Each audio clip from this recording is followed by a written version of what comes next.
저희가 지난 시간에는 여로보암 왕이 하나님을 배반한 일에 대해 살펴보았습니다. 여로보암 왕이 하나님에 대한 믿음이 없었던 것이 아니었죠. 그는 자신의 능력과 힘으로 이스라엘의 왕이 된 것이 아니라 하나님의 도우심과 그 섭리 안에서 왕이 되었던 것들을 알고 있었습니다. 이제 하나님께서 여로보암에게 무엇을 말씀하셨습니까? 네가 만약 하나님의 말씀에 순종하고 그 명령을 지켜 그 도를 행한다면 그의 나라를 견고하게 세우시겠다고 약속하셨습니다.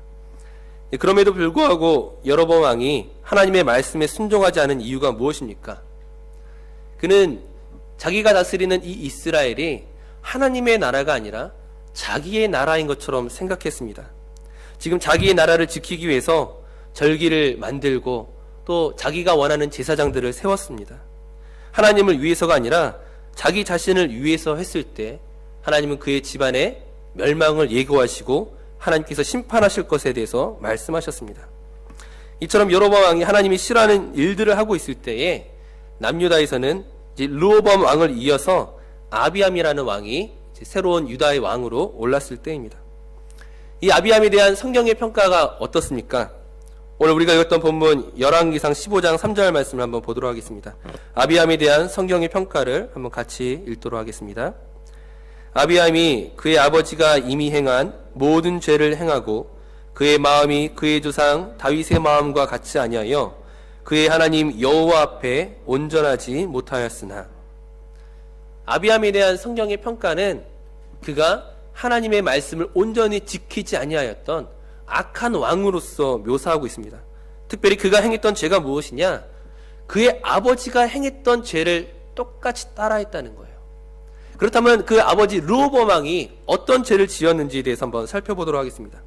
열왕기상 14장 23절에서 24절 말씀입니다. 그 앞에 있는 열왕기상 14장 23절 24절 말씀을 한번 우리 한 목소리로 말씀 봉독하겠습니다. 이는 그들도 산 위에와 모든 푸른 나무 아래에 산당과 우상과 아세라상을 세웠습니다. 그 땅에 또 남색하는 자가 있었고 여호와께서 이스라엘 자손 앞에서 쫓아내신 국민의 모든 가증한 일을 무리가 본받아 행하였더라. 아멘. 지금 남유다에서는 어떤 죄악이 있었습니까? 지금 북이스라엘 여로보암 왕이 다스린 곳은 금송아지를 만들고 절기를 마음대로 만들고 또 마음껏 제사장을 세웠지만 어쨌든 하나님의 이름으로 했어요. 어쨌든 하나님의 이름이 선포됐어요. 물론 그것이 하나님이 싫어하시는 일들을 하면서 우상을 세워놓고 한 것이었지만 지금 남유다 지파에서는 무슨 일이 벌어지고 있습니까? 하나님의 이름이 사라지고 산과 들과 나무들마다 우상을 세우고 특별히 아세라상을 세우고 그렇게 예배하고 있었다는 거예요. 즉 영적인 타락만이 아니라 또한 도덕적 타락까지 지금 남유다 땅에 횡행하였다는 것들을 보여주고 있습니다. 이 고대 사회에서 우상이란 정욕의 도구입니다. 단지 섬기는 대상으로서가 아니라 그 우상이 결국에는 모든 음란과 모든 정욕과 모든 물질을 관장하는 그런 시대였어요. 그 우상의 신전에서 일하는 사제들은 창녀의 역할을 감당했었고 또한 남색까지 일어나는 영적으로 더러운 곳이었다라고 지금 성경은 이야기하고 있습니다. 그 유다왕 아비암이 이러한 아버지 르호보암의 뒤를 이어서 똑같이 잘못하고 있었다는 거예요. 하나님이 기뻐하시지 아니하는 그런 일들을 하고 있었습니다. 오늘 6절 7절 말씀에 보게 되면은 사실 도토리 키재기이지만 악한 르호보암 왕과 또 악한 여로보암 왕 사이에 그 사는 날 동안에 전쟁이 있었다고 말하고 있습니다. 아비암과 여로보암 사이에도 또 마찬가지로 전쟁이 있었다고 말하고 있는데 이 전쟁에 대한 자세한 내용이 역대하 13장에 잘 나타나 있습니다. 한번 역대기를 한번 찾아보도록 하겠습니다. 그 구약성경 역대하 13장에서 1절부터 3절까지 말씀을 한번 보겠습니다. 구약성경 672페이지 역대하 13장 1절에서 3절까지 말씀을 우리 한번 같이 보도록 하겠습니다. 이제 역대기를 계속 살펴볼 거기 때문에 한번 성경을 이렇게 찾아주시면 더 편할 것 같습니다. 역대하 13장 1절에서 3절까지 말씀 함께 교독하시겠습니다. 제가 먼저 읽겠습니다. 여로보암 왕 18째 해에 아비야가 유다의 왕이 되고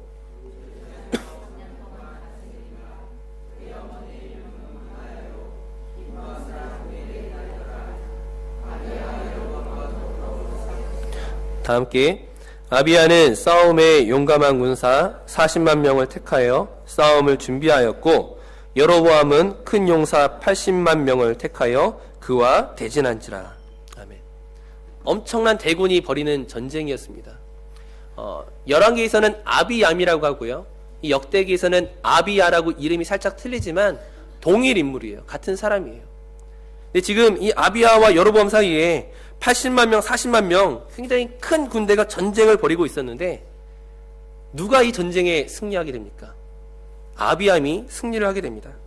사실은 아비암의 군대가 40만 명이고 여로보암의 군대가 80만 명이고 2배의 차이가 났음에도 불구하고 아비암이 승리할 수 있었던 이유에 대해서 역대기가 그 근거로 무엇을 이야기하냐면 아비암이 하나님을 의지하였기 때문입니다.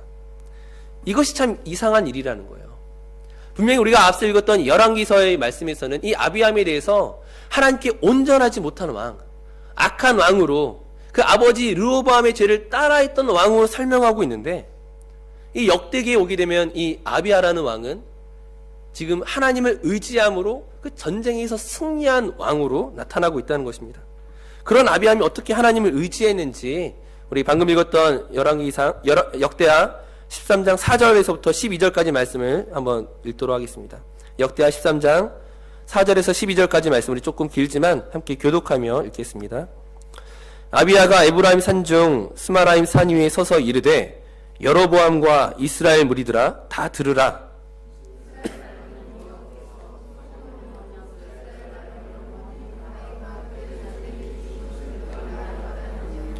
다윗의 아들 솔로몬의 신하 느밧의 아들 여로보암이 일어나 자기의 주를 배반하고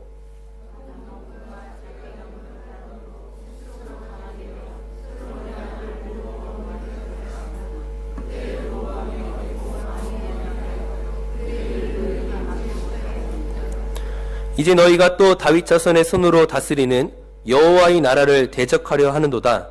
너희는 큰 무리요 또 여로보암이 너희를 위하여 신으로 만든 금송아지들이 너희와 함께 있도다.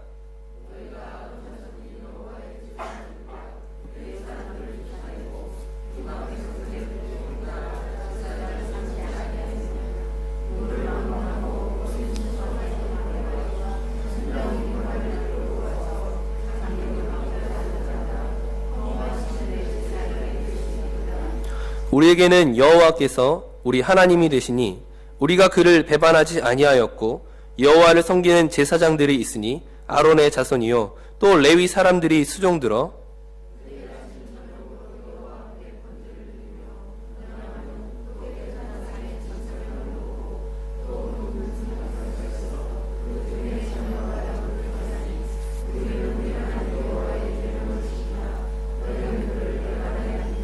다 함께 하나님이 우리와 함께하사 우리의 머리가 되시고 그의 제사장들도 우리와 함께하여 전쟁의 나팔을 불어 너희를 공격하느니라. 이스라엘 자손들아 너희 조상들의 하나님 여호와와 싸우지 말라. 너희가 형통하지 못하리라. 아멘. 이 같은 인물이라고 생각이 되십니까? 이 열왕기의 아비암과 역대기의 아비야가 전혀 다른 사람 같다는 거예요. 더구나 이름도 살짝 다르게 표기하고 있으니까는 절대로 같은 사람이라고 생각이 들지 않는 것입니다. 열왕기서가 말하는 아비암은 악한 왕이었지만 지금 역대기가 말하는 아비야는 우상을 섬기는 그 북이스라엘의 행위를 꾸짖고 레위 사람이 아닌 그 제사장을 세운 행위에 대해서 잘못을 지적하고 오직 우리는 하나님의 율법과 계명을 지키겠다라고 말하고 있습니다. 그러므로 지금 북이스라엘이 남유다를 대적하는 것은 너희가 하나님을 대적하는 것이며 너희가 결코 형통하지 못할 것이라고 경고합니다. 너무나 이상하지 않습니까? 이 아비암의 말이 단지 단순한 말, 거짓말이 아니라 실제로 하나님께서 아비암을 도우시고 그를 전쟁에서 승리케 하신다는 거예요. 여로보암이 2배나 되는 압도적인 병력을 가지고 있었지만 지금 여로보암이 복병을 두어서 이 남유다의 군대를 양쪽에서 포위하였음에도 불구하고 이 위기 상황에서 이기는 것은 오히려 아비암의 군대였다는 거예요. 역대하 13장 15절 말씀에 보게 되면은 하나님이 여로보암과 온 이스라엘을 아비야와 유다 앞에서 치시니라고 말하고 있습니다. 여로보암과 아비야 가운데 하나님께서 아비야의 편에 서시자 그 전쟁의 그 열세에도 불구하고 오히려 북이스라엘이 50만 명이 죽으면서 전쟁이 끝나게 됩니다. 역대하 13장 18절 말씀에 보다 더 정확하게 말하고 있습니다. 역대하 13장 18절 말씀 한번 같이 읽겠습니다. 그때에 이스라엘 자손이 항복하고 유다 자손이 이겼으니 이는 그들이 그들의 조상들의 하나님 여호와를 의지하였습니다. 아멘. 아비암과 남유다가 하나님을 의지하였기 때문에 이 전쟁에서 승리했다라고 말하고 있습니다. 자, 다시 한번 정리해 볼게요. 지금 우리가 열왕기에서 읽었던 이 아비암과 역대기에서 읽었던 이 아비야라는 인물이 동일 인물이라면 누가 틀린 것입니까? 누가 옳은 고백을 하고 있는 것입니까? 참으로 이상하죠. 아비야가 과연 불순종한 왕인지 하나님의 편의 선자인지 같은 성경이 전혀 다른 평가를, 약간 다른 정도가 아니라 전혀 다른 평가를 하고 있을 때에 참 이것을 해석하는 것이 어렵습니다. 사실 성경이 우리에게 모든 것을 말하고 있지 않아요. 이것은 역사서가 아닙니다. 그 역사를 자세하게 다 기록하지 않았기 때문에 왜 열왕기와 역대기가 이렇게 전혀 다른 인물에 대한 평가를 하고 있는지 사실 우리가 다 알 수가 없죠. 그럼에도 불구하고 우리가 상상력을 동원해서 유추해 볼 수 있다면은 이제 이 아비야의 아버지였던 르호보암 왕을 우리가 한번 살펴볼 필요가 있습니다. 앞서 열왕기서의 말씀에서 르호보암이 어떤 죄를 지었다고 말했습니까? 우상을 섬기고 아세라상을 만들고 그 땅에 온갖 남색과 여러 가지 영적이고 도덕적인 타락이 있었다고 말씀드렸죠. 자, 하지만 그가 과연 처음부터 악한 왕이었는가? 우리는 르호보암 왕이 그 남유다와 북이스라엘을 갈라서게 만들었던 어리석고 하나님이 기뻐하지 않는 왕으로 알고 있지만 과연 그것이 그에 대한 전적인 평가였을까 생각해 볼 필요가 있다는 거예요. 역대하 12장 1절 말씀을 한번 같이 읽겠습니다. 그 앞에 있는 역대하 12장 1절 말씀 한번 같이 읽겠습니다. 르호보암의 나라가 견고하고 세력이 강하짐에 그가 여호와의 율법을 버리니 온 이스라엘이 본받은지라. 아멘. 르호보암 왕이 처음부터 하나님을 버린 것이 아니라 하나님께서 떠나 있던 왕이 아니라 그의 나라가 강하여졌을 때, 그의 나라가 강하여졌을 때 그때 비로소 하나님의 말씀을 버렸다라고 말하는 거예요. 즉 그도 처음에는 하나님이 기뻐하시는 왕이었다는 거예요. 결코 어리석은 왕이 아니었다는 사실입니다. 이스라엘 10지파가 이제 여로보암을 북이스라엘 왕으로 삼고 떠났을 때에 이제 르호보암 왕이 이제 자기 유다 지파로 돌아가고 난 다음에 전쟁을 준비합니다. 아, 감히 과연 나에게서 독립을 하겠다고, 내가 군대를 이끌고 가서 그들을 모두 무찌르리라. 그래서 군대를 동원해서 쳐들어가요. 그때 그 선지자 스마야라는 사람이 나타나서 이야기를 합니다. 지금 이 나라가 갈라진 것은 하나님의 뜻이다. 하나님의 뜻으로 지금 이 나라가 갈라진 것이기 때문에 지금 유다가 이스라엘을 공격하는 것이 옳지 않다라고 경고를 하죠. 그때 이 르호보암 왕이 그 선지자 스마야의 말을 듣고 전쟁을 하지 않고 자기 유다 땅으로 다시금 돌아갑니다. 지금 무엇을 보여주고 있냐면 이 르호보암 왕이 처음에는 선지자의 말을 귀담아 들을 수 있는 왕이었다는 거예요. 결코 어리석은 왕이 아니었다는 사실입니다. 역대하 11장 23절 말씀을 보게 되면은 이 르호보암 왕이 자기 후계자로 아비야를 점 찍어 놓고 나머지 다른 모든 왕자들은 다른 지역으로 다 보내요. 다른 지역으로 다 보내고 그들에게 아내를 주고 그들에게 금과 은을 주어서 잘 살 수 있도록, 즉 후계자 싸움이 생기지 않도록, 형제 간의 분열이 일어나지 않도록 지혜롭게 행했다라고 성경은 이야기하고 있습니다. 즉 르호보암은 선지자의 말을 들을 줄 알고 지혜롭게 행할 줄 아는 왕이었습니다. 그런 그에게 문제가 생긴 것은 그의 나라가 견고하고 그의 세력이 강해졌을 때 하나님을 배반하였다는 거예요. 비록 나라가 두 개로 갈라졌지만 하나님은 남유다를 축복하셨고 르호보암의 나라는 강성해졌습니다. 하지만 그것이 독이 되었다는 거예요. 르호보암이 교만하여지고 하나님을 떠났을 때에, 율법을 버렸을 때에 그때 하나님께서 르호보암을 치십니다. 왜 치시겠어요? 제가 열왕기서를 처음 말씀드릴 때 이야기했지만 하나님께서는 이스라엘을 사랑하십니다. 이스라엘을 사랑하시기 때문에 때로는 징계해서라도, 때로는 매를 대서라도 그들이 하나님께로 돌아오기를 원하신다는 거예요. 르호보암이 처음 하나님을 잘 믿을 때 그들을 축복하셨습니다. 하지만 그 축복이 그들로 하여금 교만하게 만들고 그들로 하여금 자기를 자만하게 만들었을 때에 하나님께서는 또 다른 방법을 통하여 그들을 징계하심으로 돌아오게 하기를 원하신다는 거예요. 그래서 르호보암의 나라가 위기에 처하게 됩니다. 이제 애굽 왕 시삭이 예루살렘을 공격하게 되는데, 역대하 12장 3절 말씀에 보게 되면 병거 1200대와 마병 6만 명과 함께 셀 수 없는 군사들이 남유다를 공격해서 이제 유다의 모든 성읍들을 다 빼앗고 이제 마지막 예루살렘 성 하나만 남겨놓고 있을 때였어요. 나라가 완전히 망하게 된 거죠. 이때 르호보암이 어떻게 행하는지가 이제 역대하 12장 5절에서 7절 말씀에 나타나 있습니다. 역대하 12장 5절에서 7절 말씀을 한번 같이 교독하시겠습니다. 제가 먼저 읽겠습니다.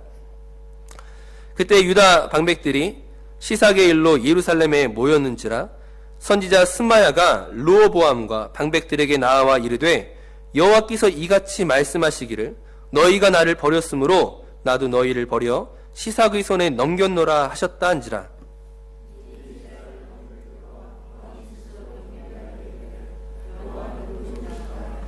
다 함께 여호와께서 그들이 스스로 겸비함을 보신지라 여호와의 말씀이 스마야에게 임하여 이르시되 그들이 스스로 겸비하였으니 내가 멸하지 아니하고 저희를 조금 구원하여 나의 노를 시삭의 손을 통하여 예루살렘에 쏟지 아니하노라. 아멘. 교만했던 이 르호보암 왕이 이제 예루살렘이 멸망할 위기에 처했을 때 그 왕과 방백들이 그제서야 겸비합니다. 이 겸비가 무엇입니까? 자기 자신을 낮추고 하나님을 높이는 것입니다. 교만했던 르호보암이 겸손하여지고 하나님의 은혜를 구하는 것으로 바뀌게 되었다는 거예요. 그때 하나님께서 스마야 선지자를 통하여 무엇을 말씀하십니까? 너희가 겸비하였으므로 너희 자신을 낮추고 하나님을 높였으므로 내가 너희를 멸망시키지 않겠다라고 약속하시죠. 그 뒤에 보시게 되면 또 하나님이 약속하십니다. 비록 르호보암 왕이 수많은 잘못과 우상을 숭배하는 일들을 하였지만 그러나 그에게도 잘한 것이 있으니 그가 겸비하였으니 내가 그의 나라를 멸망시키지 않겠다라고 말씀합니다. 이러한 르호보암의 모습 속에서 우리는 무엇을 발견합니까? 사실 사람이 얼마나 교만해지기 쉬운 존재인지 모른다는 거예요. 하지만 우리가 그 교만해졌을 때 하나님이 우리를 치시고 깎으심으로 말미암아 때로는 그 고난이 은혜가 되고 때로는 그 징계가 은혜가 되어서 우리를 살리게 하는 놀라운 은혜로 주어진다는 것이죠. 즉 우리가 이 아비암에 대해서 어떻게 평가할 수 있습니까? 르호보암 왕에 대해서 성경은 여전히 악한 왕이라고 이야기를 해요. 그에게 겸비함이 있었지만 사실 그 겸비함은 아주 작은 일부분이고 그는 악한 왕이었어요. 마찬가지로 아비암 역시 그의 인생 전체에서 보면 그는 악한 왕입니다. 아버지 르호보암의 죄를 따라했던 우상을 숭배하였던 악한 왕이었지만 성경이 다 기록하고 있지 않지만 오늘 역대하에서 보여주는 이 아비암의 고백들, 우리는 하나님만을 섬기겠다라고 말하는 그 고백들이 갑자기 나온 것이 아니라 위기 속에서, 고난 속에서, 하나님의 징계 속에서 나왔다라는 거예요. 지금 이 북이스라엘 군대와 남유다의 그 군대가 전쟁을 할 때에 누가 유리합니까? 절대적으로 북이스라엘이 유리한 상황이었어요. 그 공격 앞에서 남유다가 풍전등화의 위기처럼 순식간에 와해될 수 있는 그 상황 가운데 아비암이 어떻게 했을 거라고 상상할 수 있습니까?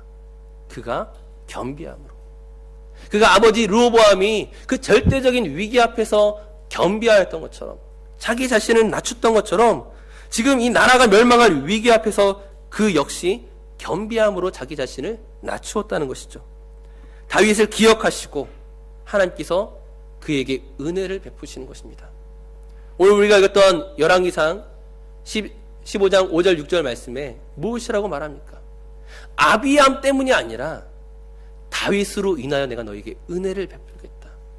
내가 다윗을 기억함으로 네가 회개하고 겸비할 때에 사실 그에게 99가지의 수많은 악행과 단 한 번의 겸비함이 있었을지라도 내가 그 작은 겸비함을, 그 회개를 다윗을 보고 은혜를 내리겠다라고 말씀하시는 것입니다.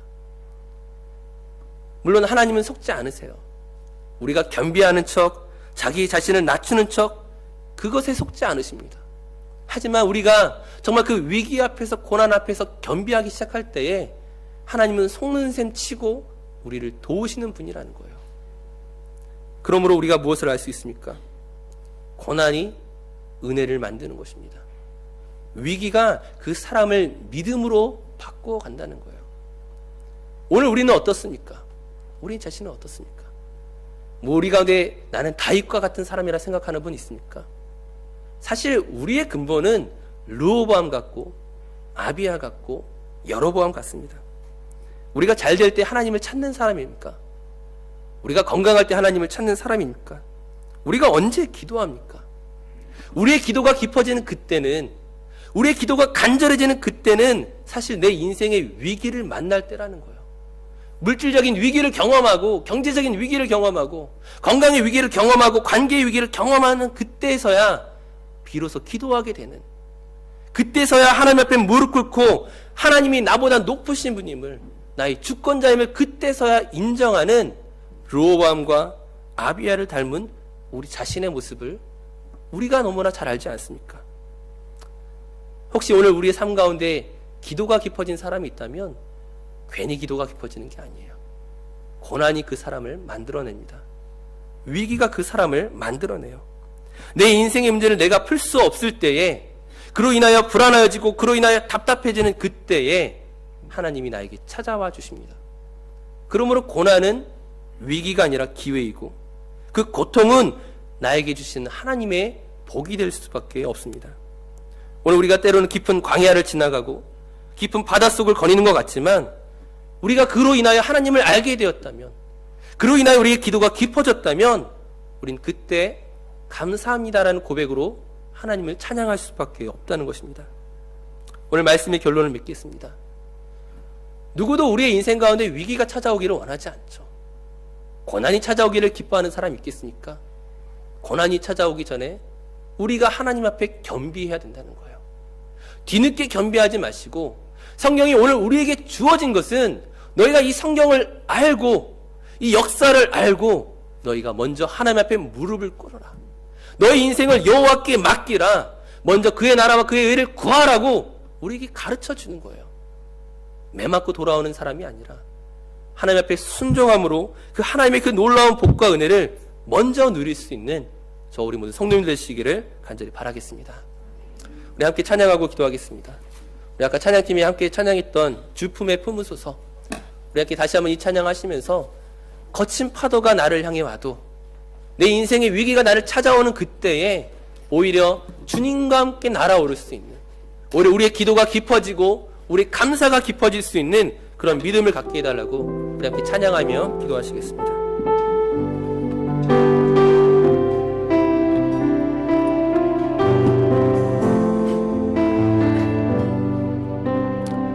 주품에 품으소서,